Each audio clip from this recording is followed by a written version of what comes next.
Let's start with an experiment. Everybody do this. Now everybody do this. Everybody do this. Everybody do this. Everybody do this. Everybody do this. Everybody wiggle your thumbs like this. Everybody wiggle your pinkies like this. Now at the count of 3, without letting go, do this. 1, 2, 3.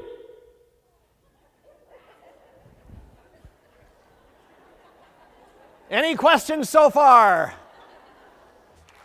Well, this morning, through the art of illusion, we will attempt to answer a much more pertinent question. It is this: how can you make early childhood education an experience that is positively magical, not just for the students, but for yourselves as well? And at the risk of giving away the ending, it's all about getting your head in the right place. It's all about the proper use of your heart, your mouth, and your eyes. Now, my name is Billy Riggs, and I am not merely an illusionist. I am, much more importantly, what I call a DIS-illusionist, which means I don't get nearly as excited about performing my illusions as I do about getting into your heads and exposing your illusions, damaging psychological illusions, faulty perceptions of the world and your place in it that harden into glass ceilings in your head, forming self-imposed barriers to success through which you cannot break. It is only when you get yourself stripped of those damaging grand illusions that real magic begins to happen in your life and in your classroom or your center.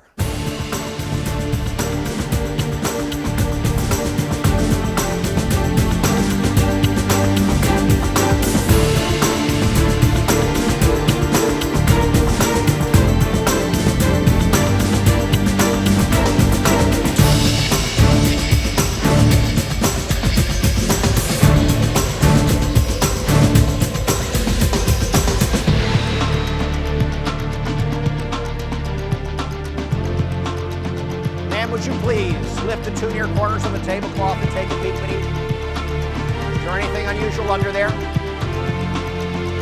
You know why? Because I'm magic.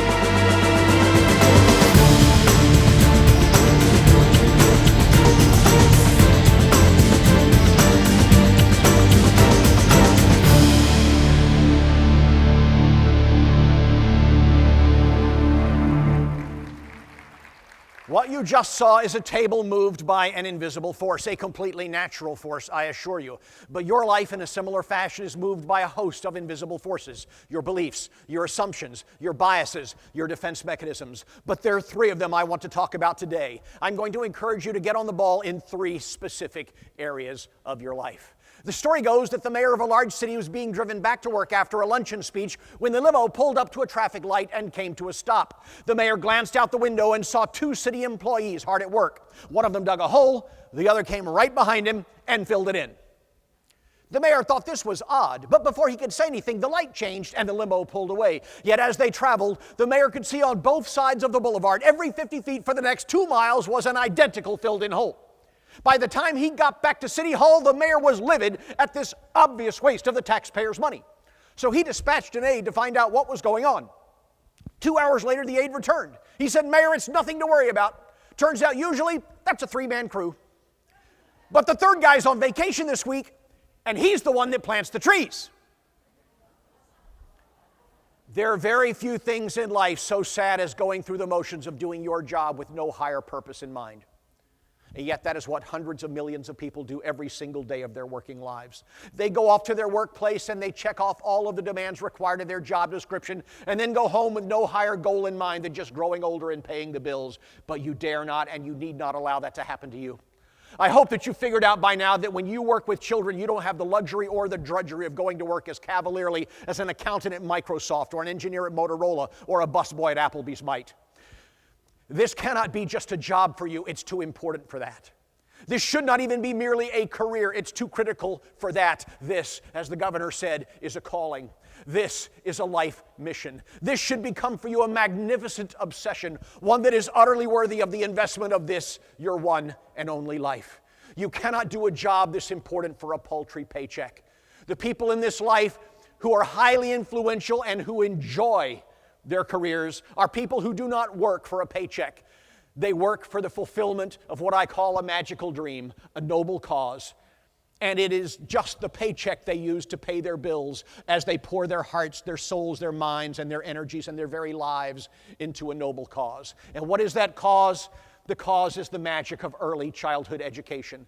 The cause is to just bump the trajectory of a child's life 1 or 2 or 3 degrees by your influence in that kid's life, knowing that just a slight change in direction now over the course of the decades will result in a gap of 1,000 miles 70 years from now. Long after the people in this room are gone, the impact of your work will still be felt. Let me ask you a question. Do you go to work with the right motivations? You dare not do a job this important for a few scraps of cash. Now, I know you're a professional. I know you work hard for your paycheck. By all means, cash it. Pay your bills. Put aside a little for retirement. Take a nice vacation every now and then. You've earned it. You deserve it. But don't do it for that. Do it because you believe in the dream. Why do you go to work in the morning? Get on the ball with regard to the right motives. Is there a fire burning in your belly to transform the lives of the children in your care? Does it burn so brightly that it keeps you awake nights? And when you finally fall asleep, do you find yourself dreaming about it? And when you wake up in the morning, is it one of the first thoughts on your mind? And as you go through your day, do you find yourself scheming and dreaming about ways to do it better? If you don't have that type of a passion, you will never be as influential in the lives of the children, and you will never enjoy your career as much as you otherwise could. There was once a monk who was overseeing a church building project, and he went out to see how construction was coming along. He saw 4 men chipping stones. He asked the first, "My son, what are you doing?" The man scowled. He said, "Father, I'm chipping stones." He turned to the second. He said, "My son, what are you doing?" The man matter-of-factly said, "Father, I'm building a wall." He walked over to the third. He said, "My son, what are you doing?" The man smiled. He said, "Father, I'm erecting a cathedral." He approached the fourth. He said, "My son, what are you doing?" The man's face lit up with all of the glory of heaven. He positively beamed as he said, "Father, I'm advancing the kingdom of God on earth, 1 stone at a time." Now, here are 4 men doing exactly the same job, but with a totally different passion level, probably with a different quality level, and certainly with a different job satisfaction level.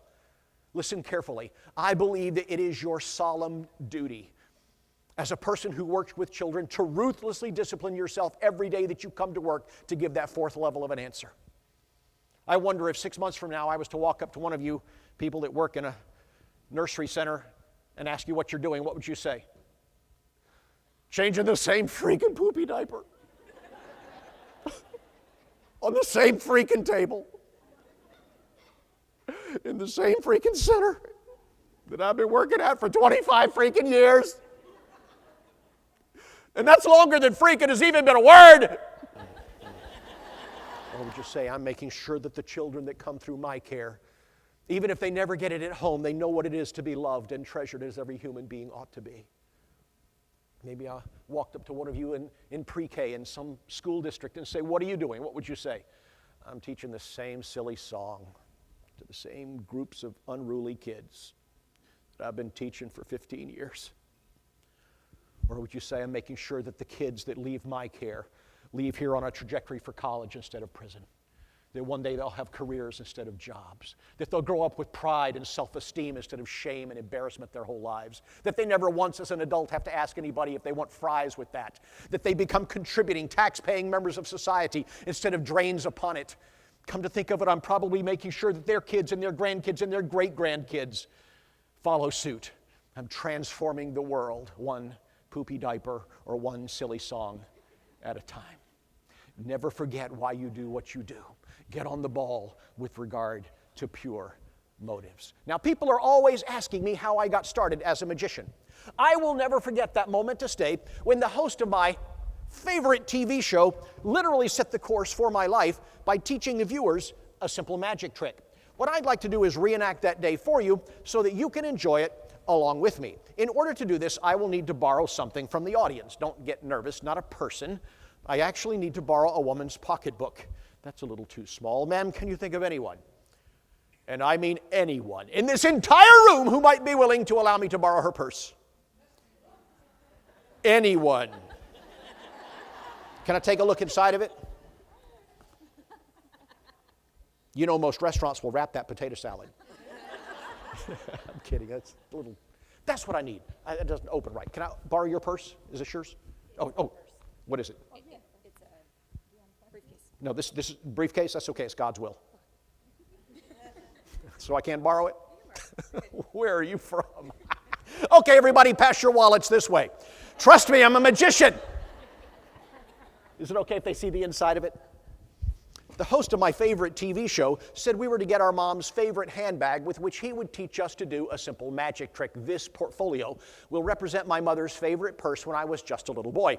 Several years ago, I wrote to the network and I told them how that show so long ago had changed my life. They were kind enough to send me a copy of it. I don't have a video, so use your imagination as you hear the audio track only of the show that changed my life when I was 4 years old.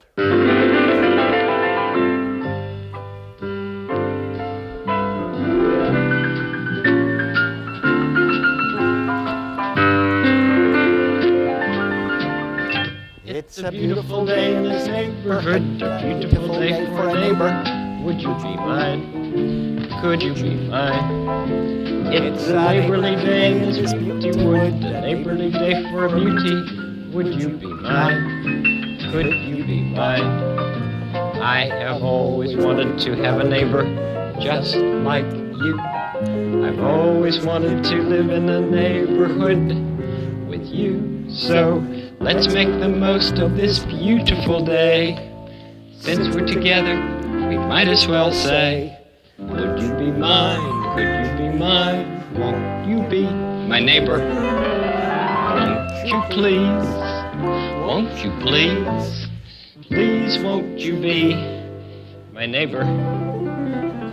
Today, we're going to learn a magic trick. We're going to make a bandana disappear.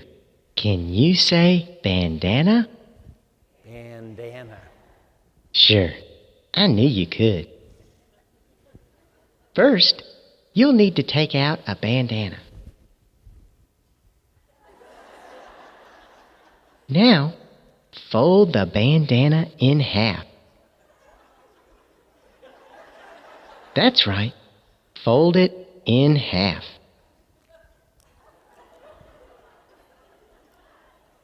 Now, fold it one more time. Now, secretly take the folded bandana and hide it in your left hand.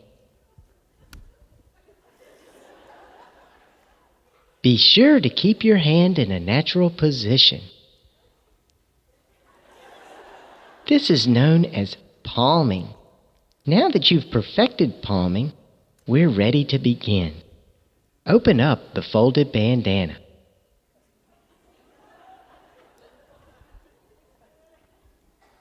Greet the audience by waving it up and down.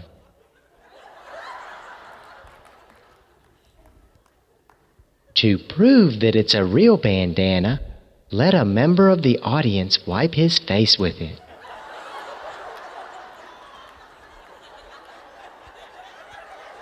Or you can let someone blow his nose in it. Now, take out your mother's favorite handbag. Place the bandana in the handbag. Now, close the handbag firmly around the bandana.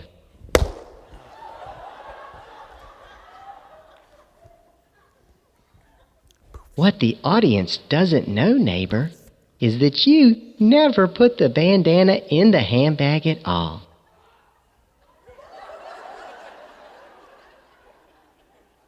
That's right. You kept it hidden in your left hand. Remember palming? Sure, I knew you would. Remember to keep your hand in a natural position.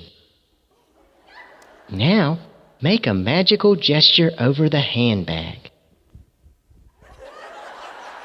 And with a grand flourish, fling the handbag open and wait for your well-deserved response.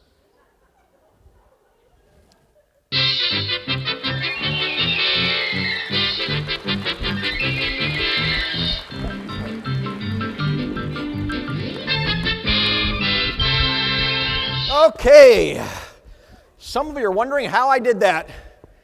All of you are wondering why I did that. It's an object lesson to illustrate a very important point. and that is that you and I have something in common. All of us, just like the children that you teach, became illusionists as small children. In fact, psychologists tell us that the faulty perceptions of the world that we all drag with us through adult life, that cripple our creativity, paralyze our potential, limit our sales, impede our progress, drain our lives of joy, and wreck our marriages, were usually formed in our minds by about the age of 6, which is why what you do is of such critical importance. When I was about 6 years old, one day I innocently left several unwrapped Hershey Kisses on the dashboard of my mother's car on a hot summer day. We came back an hour or two later to find they had melted all down the dashboard and into the carpet. I have a question for you. What was it about my mother's car that made the chocolate melt? Heat? Wrong answer. We have some nice parting gifts for you. It's a lifetime supply of Lee press-on nails. Tell us about them, Johnny. It's not the heat. I'm going to prove it to you. Let's suppose that instead of heating some lumps of chocolate to 140 degrees for 1 hour, we instead took some lumps of clay, put them in a kiln, and heated them to 2,000 degrees for 8 hours. What would happen to them? They would harden. Don't ever allow yourself to believe that it is the heat applied to you by the children or their parents or your boss or your coworkers or your workload that causes you to melt. Heat can never do that. The only thing heat can do is reveal the stuff of which you are made. And that's great news. Do you know why? Because unlike the lumps of chocolate and the lumps of clay, you and I as human beings have the high privilege and the incontrovertible right of choosing the stuff of which we are made. We do that every single day of our lives by exercising our right as human beings to choose our attitude. Get on the ball with regard to pure motives. Get on the ball with regard to a positive attitude. The children in your care have the right to be taught by a teacher who loves his or her job or who has learned to fake it really, really well. Why? Because your center or your classroom will, for some of these children, be an oasis of happiness in a desert of sadness and emptiness and misery. It will be an island of peace in a raging storm of anger that they have at home. You have a moral responsibility when you come to work to leave your troubles in the parking lot and come in with a spring in your step and a smile on your face. Get on the ball with regard to a positive attitude. Let me tell you what I believe may be the most important question you ever answer in life is. It is this: is the glass half full or half empty? And here's the answer. It's up to you. To me, that is the most wonderful fact of this life, that no one on this planet but you can answer this question for you, and the way that you choose to answer it will determine more than any other factor in life how happy you become, and more than most, how successful you become. It is the great equalizer of life. It would be horribly unfair if the factor that determined your satisfaction level in life was your ability to think like Albert Einstein, or jump like Michael Jordan, or sing like Madonna. What happens if you come into the world jumping like Albert Einstein, singing like Michael Jordan, thinking like Madonna? Would you be doomed to a miserable life? No, because you would still get to answer this question for you, but listen carefully. It is the eternal law of life that if you choose to get up every day with your head in the wrong place and say, my glass is half empty, it will get emptier.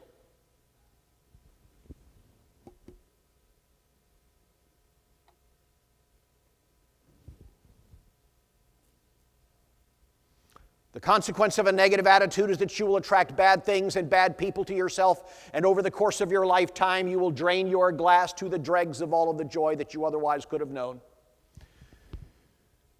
And you'll find a very troubling process at work in your soul. Not only will your glass grow emptier, it will also grow smaller. Your ability to know joy will slowly diminish, as year by year and decade by decade you find yourself paying the compounded interest on a life lived with a sour, negative outlook. But the converse is also true. If you choose to get up every day with your head in the right place and say, my glass is half full, it will get fuller. By virtue of a fabulous attitude, you'll attract good things and good people to yourself and fill your glass to overflowing with all of the joy that life can contain. And you'll find a wonderful process at work in your life. Your glass will grow larger. Okay, last time. This is your brain. If they don't have that commercial where you live, this is your brain on a bad attitude. And this is your brain on a good one.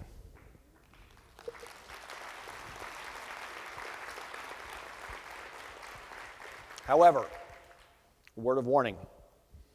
Let one negative thought creep into your mind and find a home there, and the process will begin all over again. Let it find fertile soil and send deep roots into your psyche, and your glass will drain once more. Every time the bitterness starts to fade away, be sure to fan it back into flames by nursing your grudge. Brood a little longer, and your glass will drain again. The only way to make your glass stop draining is to say, my glass is half full. And so you're left with life's most important question. Is the glass half full or half empty? And the answer is up to you. Thank you for that smattering of applause. Get on the ball with regard to pure motives and with regard to a positive attitude. And now I will show you a card trick, but no ordinary card trick. I show you now the world's absolutely, positively most mind-destroying card illusion.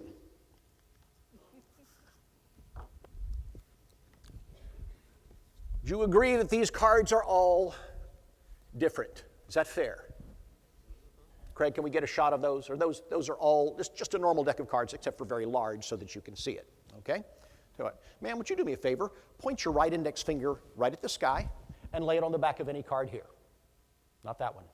I'm just kidding. Any card at all. Leave your finger right where it is. Is that the card you want? You can change it once if you want. Going once, going twice, gone. Leave your finger right where it is. Make sure that I do not switch it out for any other card. Is that the card you selected? Last chance to change. Okay? Pull the card if you will, please. Examine it. And what I would like you to do, I'm going to look at the floor so I can't see the screens. Hold it up so that the camera can see it. So everyone in the room, except for me, will be able to see the card. Has the camera shown it yet? Has everybody seen the card? Okay. Hide the card if you will, please, ma'am. What I'd like you to do is place it right back on here. Your card was the Queen of Clubs.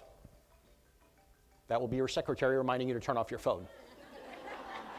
Was your card the Queen of Clubs? No? But that would have been cool, right? My New Year's resolution was to do that trick 52 times. One day, we will try this differently. I am going to try to read your mind, ma'am. I want you to think of the card that you selected. Are you thinking of the card, ma'am? Did you say yes? Yes, say a little louder. Okay. Just think of the card. And I will write my image here. Was your card the Three of Hearts? No? I predicted she would say no. Spooky. Please do not be afraid. I am merely a tool through which this power flows. No, you do not believe. Okay, we will try again. I will try to draw the image of your card. Are you concentrating on what the card looked like? Everybody concentrate on the card. Does this resemble the edge of your card?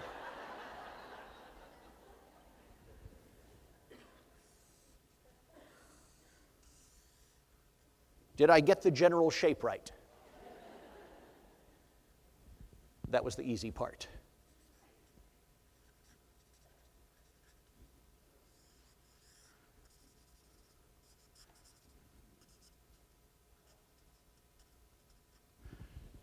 Did I draw your card, ma'am?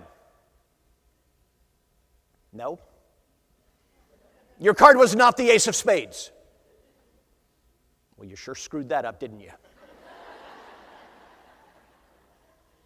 Well, of course not, because I was not drawing her card. I was drawing the box. Your card is in the box, therefore I drew your card. You still do not believe, despite all you have seen here.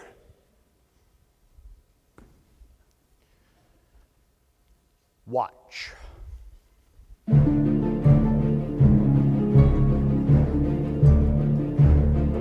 Ma'am, what is your name? Jessica?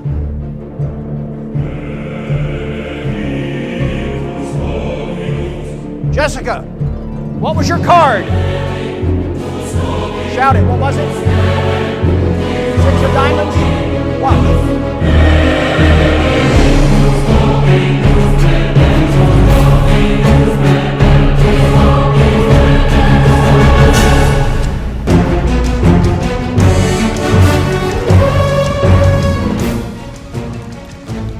Ma'am, is that printed on there? Does that say for Jessica? Pass that over to Jessica. You know how I did that? I'm magic. Now, I cannot read minds, but I'll tell you who can read your mind. The children can read your mind. I don't care how hard you try to hide it behind plastic smiles and insincere compliments and phony words, they know what you think about them. And it is the very human tendency, especially among children, to try to live up to or down to your expectations.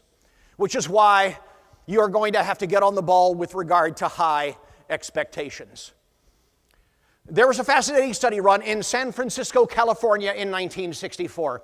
A Harvard psychologist named Dr. Robert Rosenthal decided to try an experiment in the power of expectations. He selected one elementary school in South Central San Francisco because of a prior relationship with the principal there.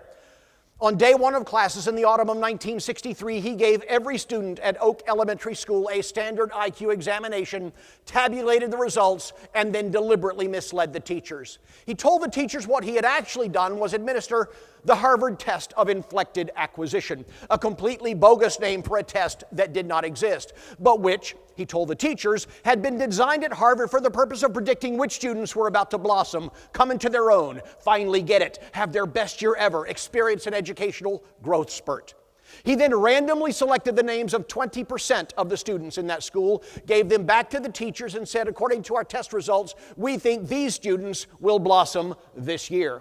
Now, teachers, he warned, it is absolutely critical that you do not communicate your heightened expectations of the student to him or her in any way, verbally or non-verbally. You can't show them any preferential treatment. That would obviously skew the results and invalidate the test.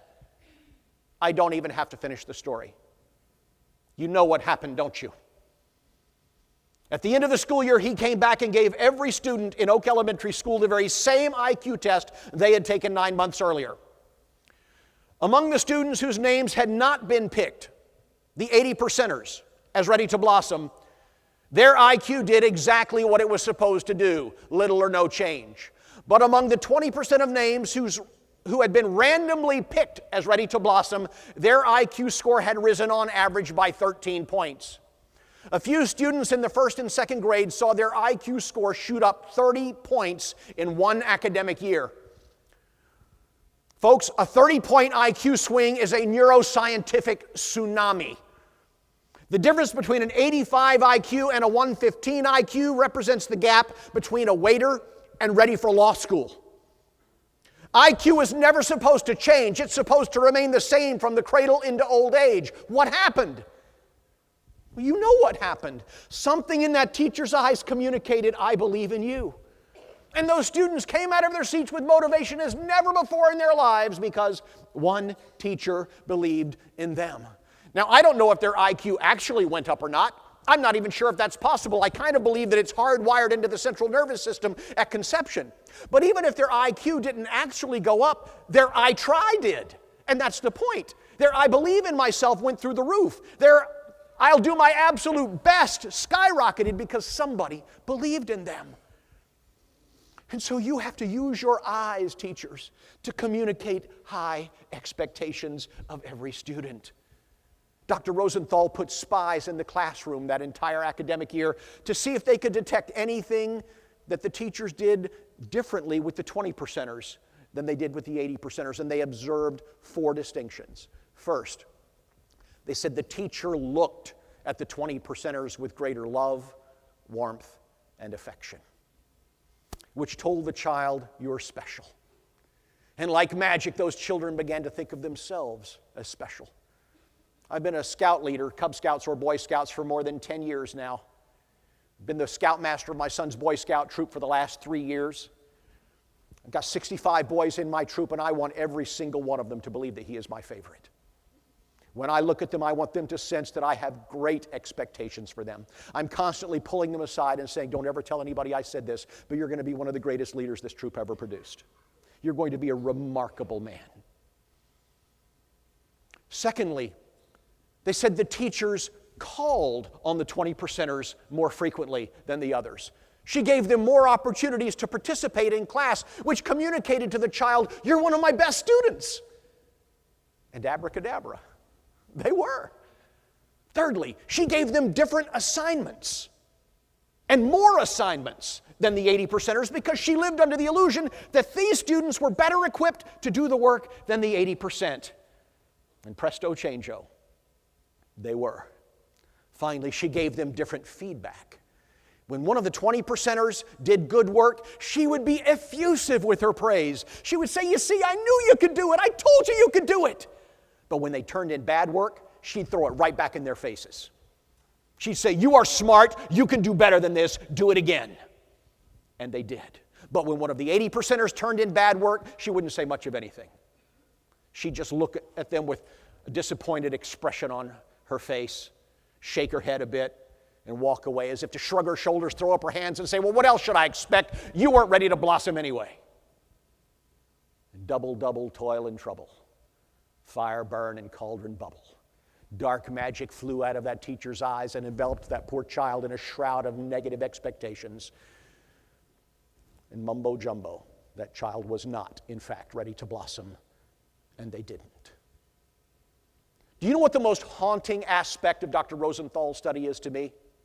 It is this: the younger the child, the greater the impact of the teacher's expectations. I'm going to say that again and let the weight of it rest heavy on your shoulders. The younger the child, the greater the impact, for good or for ill, of the teacher's expectations. After you felt that weight settle heavy on your shoulders, let me kick it off for a moment and let you experience the incredible lightness of being that comes with knowing that you have chosen a profession that can change the world. Do you have any idea how many billions of people on this planet have to volunteer their time after work or on weekends to gain just a fraction of the personal fulfillment that you can enjoy working full-time and drawing a paycheck for it?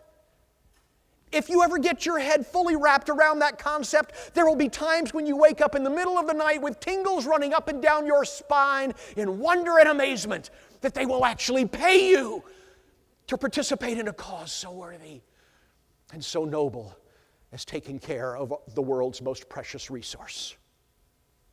Get on the ball with regard to the highest motivations. Don't ever allow yourself to do a job this important for a paycheck. Get on the ball with regard to a positive attitude. Get on the ball with regard to high expectations. The world's worst golfer went out on the first day of spring and teed up the first golf ball of the season. He swung and sliced that ball way off into the woods on the right side of the fairway. Now, he was not about to accept a penalty stroke on the first swing of the year, so he resolved that he was going to find that ball no matter how long it took him. It was indeed an hour and a half before he finally located that golf ball way out in the woods, perched atop the tallest anthill he had ever seen in his life. It was about 6 feet tall. Unfazed, he decided he would play that ball right where it lay. So he trudged to the top of the anthill, murdering 60,000 ants beneath his feet as he went. He got to the top of the mound, aimed, swung, missed the ball completely, took a huge divot out of the mound, but killed 35,000 ants with that one swing. Undaunted, he aimed again, swung, missed the ball completely, killed another 125,000 ants. 27 swings later, this guy has still failed to touch the ball, but has created the worst ant massacre in ant history. Millions of ants lie dead or dying at his feet. You can even hear their relatives cry way down in the mound. Finally, in the midst of the massacre, 2 ants crawled up out of the mound. They watched this idiot take swing after swing, murdering their friends and relatives. And finally, one ant turned to the other and said, "You know, if we don't get on the ball, we're going to die."